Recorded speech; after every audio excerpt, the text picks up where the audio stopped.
Hello everyone and welcome to your Monday movement. This week we're going to do an entire workout with our stability ball. So this is going to be a total body workout.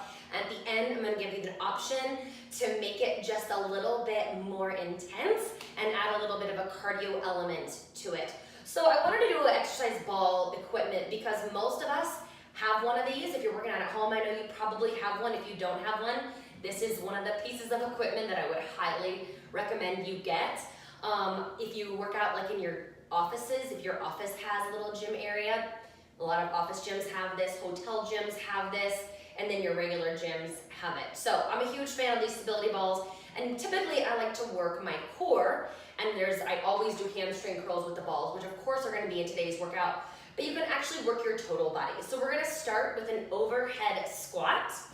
Grabbing on to the ball, hands on either side, and as you're holding onto this ball, I want you to apply pressure onto the ball. So you're gonna feel your chest and your shoulders activate. With the overhead squat, remember to sit back and down. Sit back and down. So we're gonna go for 20 reps here of your overhead squat. Keep your chest lifted. If you notice that your chest is dipping down, that's a sign of a couple things, which I'll get into later. Could be ankle mobility.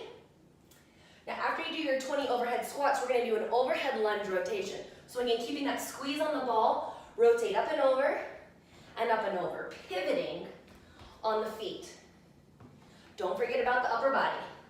Squeeze the ball, squeeze, squeeze, squeeze.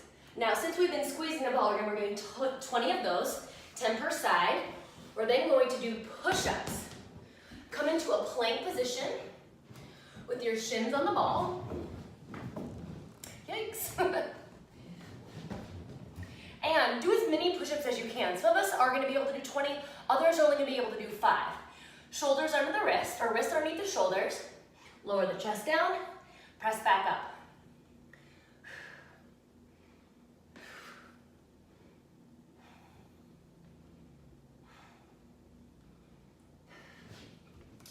Really squeezing the chest and making sure that your core is braced so that your back does not dip down. And then after the push-ups, I should have stayed on the ball. We've got plank tucks. So again, ideally, you would just go right from the push-ups into the plank tucks, but you come onto the ball, shins on the ball, shoulders underneath, or shoulders above the wrists, curl the knees into the chest. You're gonna exhale on the way in.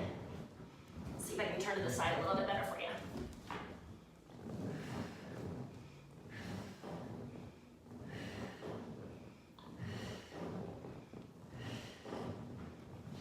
And then after your 20 tucks, then we're gonna focus on our back.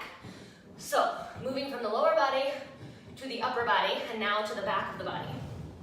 Laying on the ball, hands come behind the head. And you're just going to lift and lower, lift and lower.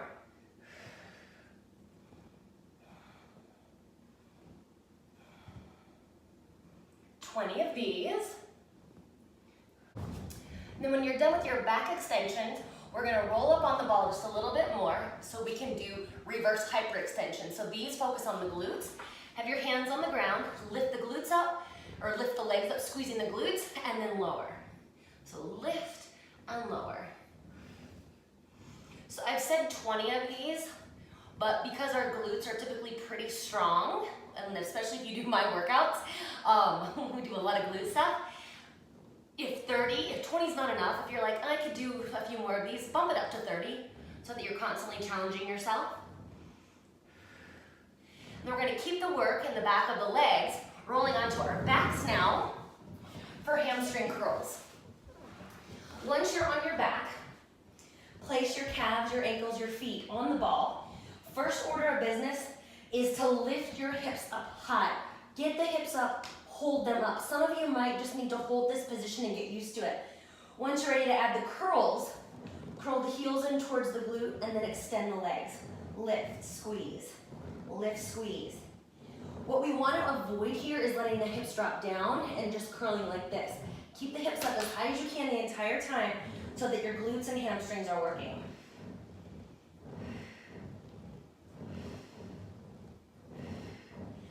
after your 20 hamstring curls, you're gonna grab the ball with your ankles, with your feet, and we're gonna pass the ball. Your arms and legs extend in opposite directions at the same time. It's gonna be very important that you keep your lower back pressing into the ground. 1 rep is both directions. So here's 1, 1, 2, 2. Pull that navel in. 3, 3, and so on. Now, in the beginning of the video, I mentioned if you want to make this a little bit more intense or you need to get cardio in, what you could do is in between each exercise, add a 30-second cardio interval. And that could simply be jogging in place, it could be high knees, jumping jacks, jump rope, you could do burpees, anything for 30 seconds, maybe even kettlebell swings to get your heart rate up so that this workout legit is a total body circuit workout. Either way, whether you're doing the cardio or not, it's a great little workout. Do 3 or 4 rounds, adjusting the reps as needed, and I really hope that you enjoy it.